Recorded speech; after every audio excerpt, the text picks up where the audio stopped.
You know what I mean? So you have to get sharp and you have to start asking the right questions and get yourself organized and figure it out, right? And own it, right? So I recommend critical thinking as a way to get past that barrier. Okay. Yeah. Awesome. Great answer. Anyone else on the barriers aspect? Yeah, Oracle. Yeah, I want to from critical thinking. I want to like the base, like the foundational uh, reason or concept for critical thinking is first of all, for you to be successful in anything at all, any field, you need a kind of a sound mental health. That is very important. The same thing with cybersecurity. You cannot be in cybersecurity and have your mind divided. It may be easy for you to read the papers, read materials, do the training, and get your certification, get a good job. However, how you advance in that career is important. So if you have a very sound critical, sound mental health, it will help you because the field of cybersecurity is just like medicine, whereby you deal with human life. You are also dealing with a lot of funds, a lot of how can I put it? Like a lot, when you are dealing with a company, you also have to understand the risk involved if you make a critical mistake that can affect the processes in that company. So for that reason, you got to make sure you take your job very important and have a sound mental health. And again, the other thing is, another thing that I see like a challenge is I have seen a lot of people that have like several certifications, several, but even with all the certifications, they know little, in fact, little about. Some people even know next to nothing. They just pass the certification. So it is important to be able to understand, even if you are going to have 3 certifications in a particular field you are interested in, go deeper in that and be deep. It's very, very important so that you don't get yourself in trouble in the future. So I will just say from the point of call, critical thinking is important, but for you to get to that stage, you need a sound mental health so that you can progress easily in the field. Thank you. No, not a problem. Thank you for that. We'll go to the next question. So, there may be a couple individuals here that maybe represent corporations, maybe in a hiring space or recruiting space. So I'm kind of curious from an advice perspective, right? So keep in mind, this is from an advising perspective. What do you think corporations can or should do more of to recruit more people of color into cybersecurity roles? We'll start with Chris. Yeah, it's funny that when you guys sent out the questions, I thought of like a comment I saw about the Wells Fargo CEO talking about how they couldn't find enough Black talent to hire. And for me, it's all about just where you look. If you don't go to where the Black talent is, of course, you're going to have difficulties finding it. I would definitely tell companies to go to HBCUs. There are a lot of HBCU schools that have great computer science and technology degree programs. And so why not go there and hunt for talent? That way, exclusively all the candidates, or most likely all the candidates, will be Black. So that's definitely one thing I recommend. And also partnering with societies or programs or organizations that focus on helping the Black community in technology and in education. That'll help establish some kind of a pipeline and bring in talent that way. Oh, yeah, awesome answer. And I guess I'll give a bit of backstory here in case people aren't familiar with the Wells Fargo thing. So I think this was maybe Tuesday or Wednesday of this week. There was, I think it was a quarterly call actually with the board of directors and some other executives at Wells Fargo, and the CEO. It's like Wharf or something. I can't recall it. Don't quote me on the CEO's name. I think it's like Charles Wharf or something along those lines, if I remember right. On the call, which was actually recorded, he basically pretty much said point blank that, it's hard to find, Black talent in the financial sector because it just doesn't exist, right? I mean, he said it on the call in front of multiple people. I mean, this was virtual, of course. So that's what Chris was referencing there. And it's not the first time something like that's happened. There's been a couple other CEOs that have said things like this, either knowingly or unknowingly. The call was recorded and then it gets leaked to the public. I think Uber had this problem too. Like last year, I think Uber had something similar got leaked to the public along those lines.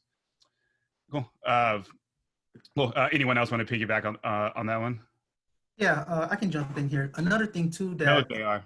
No, I'm joking. from the studies that I've seen is that really should be looking at doing more blind hiring, right? Take the names off the resume and then you're looking at the qualifications, because it's been proven that Quincy's and whatnot will not get hired as often as a Chad. So blind hiring does work, and strictly look at the credentials of the person that you're evaluating when you're looking to hire. Yeah, so I'm glad you said that, because I mentor a bit, and I've had people ask me this before, like, hey, should I change my name on my resume, right? And a part of me is like, well, if it gets you the job, who cares? Like, I know a pretty successful Black woman that works in healthcare, and she's given a couple of talks before. She like openly admits that she put a different name down on her resume, and then because she wasn't getting any calls, just like 8 years ago, and then when it was time to move into the executive position, she used like a totally different, like a pretty much like a white woman sounding name, and they called her back, within like a week or two. By the time she came in the interview, it was too late for them to kind of go back on on starting that conversation, right? They couldn't backtrack at that point. Yeah. I mean, I wish more organizations would do the blind hiring. So if you're unfamiliar with that term, that's essentially when they only, there is software out there that can help HR companies essentially strip out the naming area of a resume, right? It's not totally popular because there's, for whatever reason, I don't know, maybe there's statistics companies use a hit from a recruiting perspective. But I'm glad you said that. That'd be awesome to see that. So someone actually, well, they brought up a book earlier, but is there any, and this can be technical or non-technical too, registering with your career, but is there any book that you would suggest individuals, not just entering the field, people that are in the field, read at least once, that you feel has helped you kind of in your day-to-day life, or, over your career? It can be either or. We'll go to Paul. Yeah, so I guess I got to show bias. A colleague of mine, Cigar Benso, he recently published a book called Pen Test Secrets. Anybody that's curious about what the real life, not the Hollywood life of pen testing is, I definitely recommend that you definitely get a copy of that book. It's out on Amazon. Just look up Cigar, Cagar, Bansal, Bansal. Very well written book. It really gives you just a personal perspective of a bug bounty in action, and I think it's really great for anyone that's pen test curious. Definitely recommend that. For the most part, and I don't mean to switch your question up here, but me personally, I am a visual and audio learner, so I tend to lean more towards learning from the video and the audio books, more or less, when I'm doing my training. Cool, thanks. Adam? Yeah, I would say that not a specific book, but I would say a lot of the Black science fiction that's out there, whether you're talking about Tomi Adeyemi or other writers that have really brought forth a Black diaspora within their, I guess, environment or culture. And where I say that is because I think we need to encourage confidence that our, I guess, viewpoint and the creativity that may come from different experiences is a valid point to how we go about engaging cybersecurity and IT on a daily basis. That's honestly where I found my challenges is really learning to feel confident and say, yeah, my viewpoint is valid and needs to be engaged and listened to and included in conversation. So wherever you can gain that confidence and engagement, yeah, that's where I feel like people should be, engaging. Okay, awesome. So we'll move to the next question. I actually do want to hear from everyone on this one. So if there's one piece of either technical advice or guidance you would recommend to a company from a cybersecurity perspective? This could either be from an offensive perspective or from a defensive side. So if you're thinking offensive perspective, it's like, hey, maybe this is how you build out a bug bounty or pen testing program. If you're thinking defensive side, you're thinking you should always have whatever least privileges enabled, right, across the environment. What would be that kind of one key piece of evidence from a technical security perspective that you find that you feel like you would recommend to any company that's beginning to build out and focus upon like cybersecurity from a corporation side? We can start with that, Steve. I'll say for me, it would be, as you have stated, organize your identity, know who's coming in and how they're going to authenticate into your environment. I think that would be the biggest piece for me, if I have to name one. I think to go back into a previous question that you stated, that was previous statement that was made in regards to your name. I would say for me, if you have to change your name to get a job at the location, you probably don't want to work there. That would be it for me. I'm not in favor of changing your name so that you can get a job. You have to do what you have to do, but I'm not somebody who's in favor of doing that. Be proud of your name. That's the name that your parents give you. If you don't like it, I would say change it, of course, legally, but don't change your name to please somebody else. So Bill Gates calls you. He says, "That's it. Listen, I'll give you $1 million a year. I'm not a fan of the name. I need you to go by Richard." You're gonna say no? Absolutely. All right. All right, we'll go to Oracle. Yeah, on that one, I don't really have much to say about that. But the one I want to add to was the last question you asked about corporations saying they don't have much Black people. Yeah, because what I've realized is that most of the times, government and big corporations try to turn blind eyes from where Black people are, where they have talent. So it's also our responsibility now, like big, to also try as much as possible to connect with those corporations and let them understand that we have associations, we have organizations that are, established for Black people advancement in technology, so that it's not a question of I don't know you exist. It's a question of we exist and we have qualified people. So if governments or corporations are turning blind eye, it's our responsibility to tell them where to look to. So I think that's an advice for big as an organization for us, so that we can also help in talent hunting for some of these corporations. Cool, awesome. JR, on recommendation for a corporation? Yeah, this one's actually real easy for me as a SOAR guy. Look for automation. There's things that, when you have your business processes in place and what you want to do technically with cybersecurity, look at the automation and it'll save you. The ROI is massive. It's funny you mentioned that. So when let's say you walk into a client's shop, right, and they say, "Hey, JR, we want to move towards automation," right? What are kind of a few key things you think they need to have already established, right? Like established, is that some type of correlator? Is that they've already identified data sources? Like what are the kind of 3 or 4 things you would immediately hit on? Like, hey, you need boom, boom, boom, boom. Okay, no, for SOAR automation, the main thing you want to see is a defined process that everybody agrees on that works. And so if you see something, you see a process where, okay, thing happens, we created a ticket goes to someone. And if that's being done manually, that can be easily done with like an API call to like Remedy or whatever, to name your tool that's being in place. And just doing things like that to just make, and even like data collection, enrichment of data, all that can easily be automated. Okay, cool. Paul, on advice? Yeah, the first thing that pops into mind is don't be afraid to spend money on your tools, but spend it wisely. I can't tell you how many times I've gone into an organization and I just see, I don't know, Splunk, $60,000 a year just sitting there. It's like having a Ferrari sitting in the driveway. After a few years, it just becomes useless. I don't care how powerful the thing is, right? You got to have the right people behind it that utilize it, and you got to pay, get that thing running, but tune it right, tune it properly, and actively use it. on a consistent basis, so you're getting the value out of it. I think a lot of companies skip that.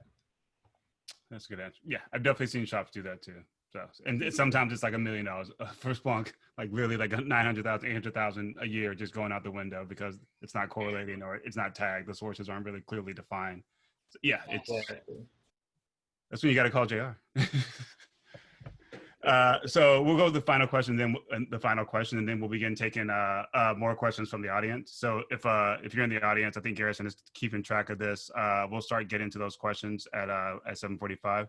So final question for everyone, right? And this is kind of the nerdy part of security, but favorite tool and why. It doesn't matter which area of security you're focusing upon, but what's your go-to tool. Or if it's not a go-to tool from an open source perspective, what's the one thing you feel like you get the most accomplished with to meet your task, whether you're on offense or defensive side? We'll start with we'll go with Adam. Sure.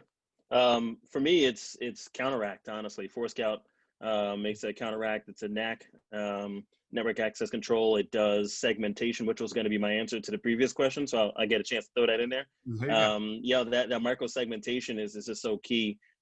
Definition, identification of what's on the network, apply policy, compliance.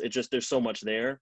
I think, our organization gets a ton out of it. So, Forescout makes that Counteract, and I think that's extremely valuable. I mean, if you don't mind, I'll throw in 10 seconds on the naming and recruiting thing. I think also responsibility, any people of color who are managers, people, hire recruiting, any of those, there's an opportunity there for you to leverage your position to help identify and bring in people of color and talent. So I think there's a responsibility there and accountability there. So that's all. Yeah, in total agreement. Esther, you're muted. I think for me, the one of the first tools I learned to use was Nessus. Nice. On the defensive side, so I would say Nessus. Learn to use it. It's a great tool. I can't say enough of it. Nessus, Qualys is a great defensive tool to help you identify your vulnerabilities and your configuration issues. If you can learn these tools to help you in the defensive side, to help you with the configurations and as well as you detect your vulnerabilities, it will take you a long way within your organizations. Awesome. Chris? Yeah, for an offensive tool, I'll name something that's kind of flies under the radar. It's an open source framework for pen testing or red teaming. It's called Mythic. It was before that it was called AppFell, but essentially it allows you to bring in your own custom development. Like if you want to build your own rat or malware in your own server, you can do that, and it'll basically give you a nice interface that you can use to interact with your own tool set. So I love using that framework. I've used it before and built my own tools with it. So if you're on the offensive side and you're interested in doing development for malware or anything else, really, I'd recommend taking a look at it. Hey, what was that name one more time? We may have to drop that in chat. You said it one more time? Mythic. It was recently rebranded. It used to be called AppFell, but it's now called Mythic. I'll drop a link or the name in chat. Oh, okay, awesome. Jump to Paul. Definitely, I like Nessus. That was one of my first as well. Quick and easy to use, and for folks listening, beginners, you can literally use it to get a job as well in some places. But the tool that I'll have to pick, this is defense only, right? Or was it offense? Yeah, offensive or defensive, yeah. Offensive or defensive? Your world. Only pick one? Just one, right? You can go two. It's Friday. I can do two? I bet. All right, cool. All right, so on the defensive side, I like Splunk. Me and Splunk kind of have a long-term love-hate relationship. It's a little bit stubborn to tune at times, but with Splunk, it's a SIM, right? So it ingests data from everywhere. So if you're nosy like I am and you want to see everything, Splunk does a very good job of parsing data. They have really good dashboards that you can use. In fact, I'm very close to writing a book on that as well, on how to use Splunk effectively. On the offensive side, I got to go to Metasploit. I mean, that's just classic right there. open source, it's free. The big boys use it, the script kiddies use it, you know, backdoor Trojans, you know, so Chris, we can go at it. I'm just kidding. But no, I like Metasploit framework. Ethical hacking, Metasploit is I think it's the #1 out there when it comes to price points. Yeah, and I'm in agreement with you there. You said Splunk, so I almost have to go to JR now. Well, actually, I'm not going to say Splunk. I'm actually going to say, like I said, the SIM tools are there, but really, I think the real moneymaker is in the SOAR and just automating a lot of those processes. You have all these security tools, but getting a tool that can actually have all your security tools work together, that's the value in that. Oracle? Yeah, I think I like, for the defense, I like SIEM, like SIEM Monster. It's also available as open source and it's easy. I'm just trying to learn some of these things. And on the other side, Metasploit. Yeah, and when it comes to GRC, I like GRC2 Archer, you know, for governance, risk management, and compliance. Okay. Yeah. I'm just advancing, you know. I'm just advancing. So very soon you're gonna see a superstar right here. Very soon you're gonna see a superstar like. Did you just pull out a compliance tool? Is that what that was? You say what? Yeah, it is a Is that was a compliance tool? Yeah. Oh man, that's rare. Very few people like the compliance tools. They fall asleep on that. Very few people like archers as well. That's cool. You say Archer? Oh, but it's gosh. good to find somebody that does. That's Yeah. actually good. Yeah. Yeah, that's cool. That's cool. So I think Garrison tagged a few questions from the audience. We'll move into the Q&A part now. Garrison, you want to throw those out? Yeah, sure. And definitely, you guys just don't be afraid to just ask questions. One thing that we try to make sure that we're doing here at Blacks in Cyber is kind of just letting people be open to ask questions. And even if you think it's something small, just ask. And let's see. The panelists you got to make them work a little bit. So ask them some questions. But let me jump into this question. So from Frank, it says, I find myself at a crossroad in my cybersecurity career. I know I understand the following and passion. So I know and I understand the following, my passion is the way to go, but what do you feel is the best way of selecting a true, specific, and technical, competent path to navigate? So does anybody want to jump into that one? So, you know. It sounds like he's looking for a bit of career advice in regards to choosing. Yeah. To go down. I'll take it. I'll try to answer it. Or I'll say try to dive into different disciplines within cybersecurity. Try to find like introductory articles or blog posts, and just kind of touch hands on every domain within cybersecurity. And then you'll find yourself naturally moving towards what you're interested in. Because of course it's not just all offensive or pen testing. There's policy, there's cloud security. There's so many different areas. So it just involves just going through each domain and trying to find the introductory material and introduce yourself to it. This is a step. I think you talked about passion earlier. I mean, it seems like you are already in the cybersecurity field. I would say I would believe by now you already have something in mind that you want to go towards. Either you want to be in the technical side or you want to be in the compliance and policy side. If you want to be in the policy side, if some people like the technical side and some people like the policy side. So I would say on the policy side, actually, there is, I would say there's probably more work on the compliance side and policy side than there is on the technical side. But I would say pen testing is another one of the technical side. But as Paul has stated before, as pen testers, it's not really a lockdown job because you move quite a bit.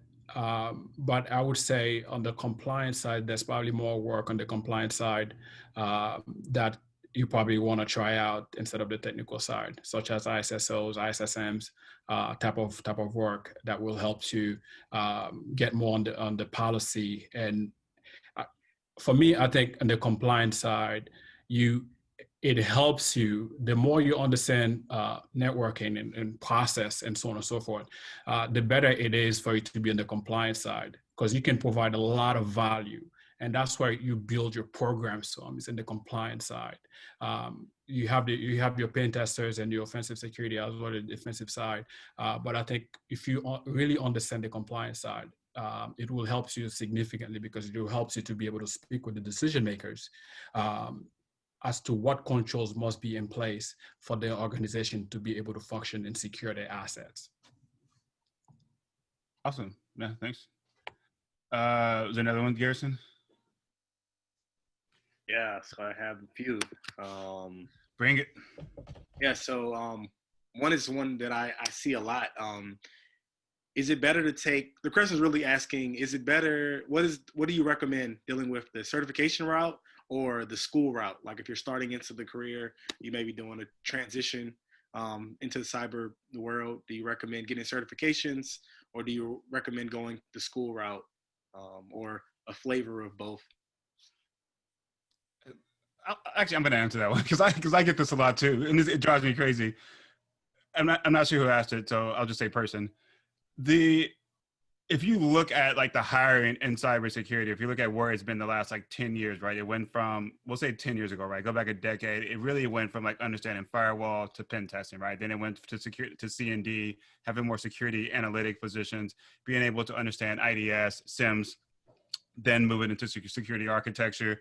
And then, you know, those are kind of like the core areas of like what companies need, right? In regards to like which direction to take, whether that's school or certs, if you can, you know, afford to go to school, obviously go to school for that. But from a certification perspective, I always recommend, if you get the certs and you haven't found a gig within like the first 2 or 3 months, move into another area of IT. Like don't sit still and stagnant while you're waiting on, you know, an amazing pen test job to come. Because it's like this is just like the raw truth. It's probably not going to come if you're starting out, right? Like there's not that many 20-year-old professional pen testers, 21-year-old professional pen testers out there. Some of the best guys I know from a government and women, but some of the best people I know from a government perspective and from a private sector perspective had different roles within their life. I always say, if you can't find a gig within the first 2 or 3 months of having certs, go into a sysadmin role, go into a networking role, because what it does is it sets you up to gain exposure from management and from other individuals. And if you illuminate and you keep speaking to the cybersecurity interests, they will pull you in eventually. And the key part is, if you can get the degree. But if you have to get it with a student loan, please don't get it with a student loan. Modern day slavery. Do yourself a favor. Don't do that. Take the certification route. Yeah, I would also go the certification route as well, if you have a choice. It's cheaper to get the certifications for one. And I think if you look at most of the jobs that are out there for cybersecurity, the primary thing that they're looking for is certifications.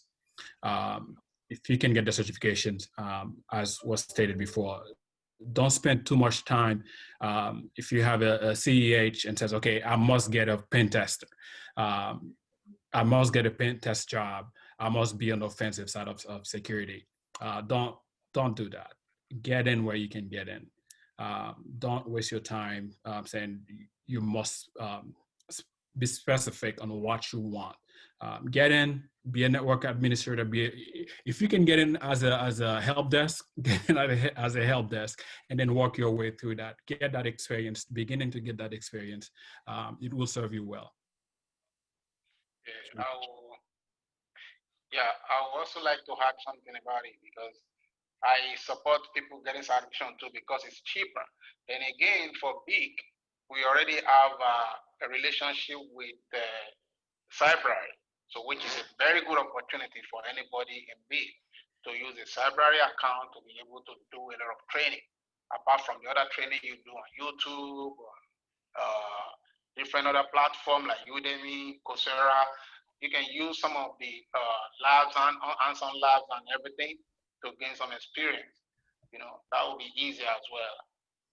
Because I know some people don't know yet that there is something in Cybrary for BIC members. So people that are here who are interested can just go ahead and get their account created, and they should start using Cybrary. Yeah, thanks, man. Garrison? Yeah, for sure. So let's see, some good ones coming in. The next one I'm gonna go with is something I think that we all kind of need, dealing with mentors. Someone asked for the panelists, do you have mentors? And if so, what's the importance of having a mentor? What was the importance of having a mentor in your career now, or as you went through your career?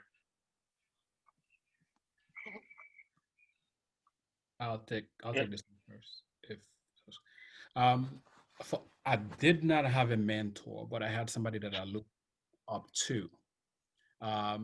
In other words, it wasn't a formal mentorship, but I respected him enough that I wanted to follow him in cybersecurity and expand my knowledge in cybersecurity.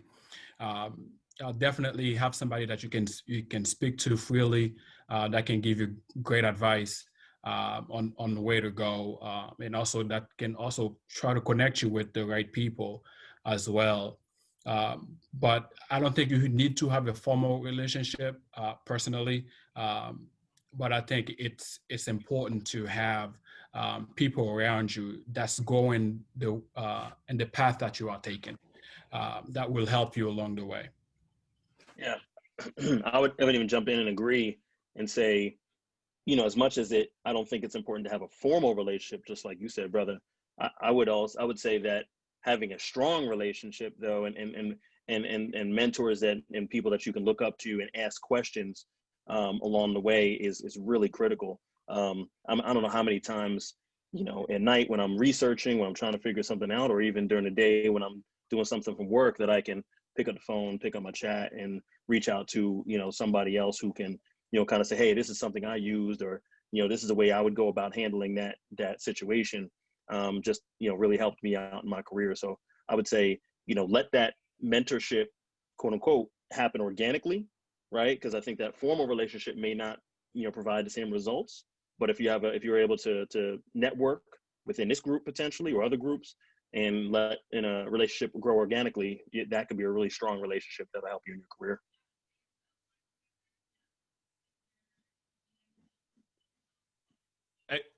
I'll just say one thing. If you can't find, that one mentor, what I recommend to people at times is kind of make a small list of the areas of security you want to go into, and then begin looking at different blogs or people that are speaking the most about that, right? And then kind of like backtrack on that individual's history. Most of the people I know that have been blogging for 4, 5, 6 years, there's always this genesis point somewhere in their blog of like how they transition and what they've done to get to where they are. So they're inadvertently essentially telling you what you need to do without verbally communicating it, right? There's always some like a little bit of breadcrumbs. Sometimes you have to do the dirty work, yourself, right?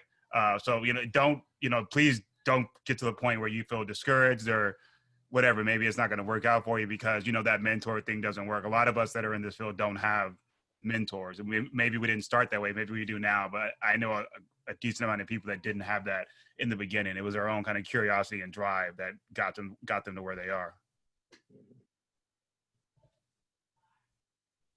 Yeah, I'll definitely say that I am where I'm at today because of mentors.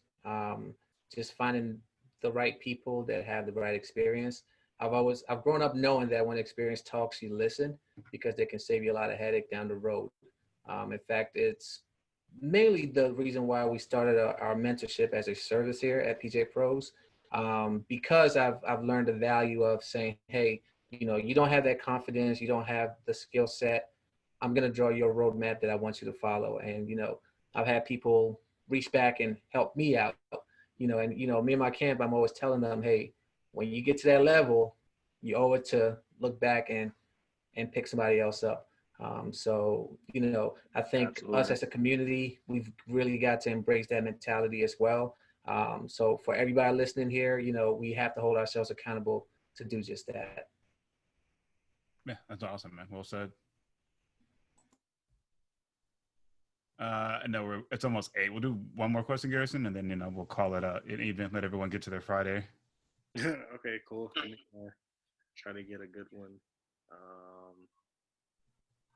We have a lot of similar questions.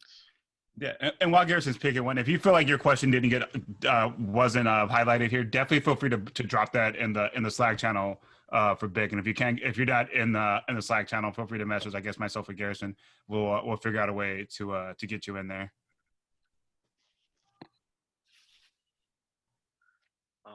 One is we kind of already talked about it, but it's dealing with how cybersecurity, we're always learning information, and how important that is. So it's kind of more of a statement, but kind of just jumping in how important it is to continue to study and to learn information, never kind of like turn off that learning mentality. So I actually we're looking through the questions. I don't know if you have one that you might want to throw up that might be a good closer. Yeah, this comes up all the time too.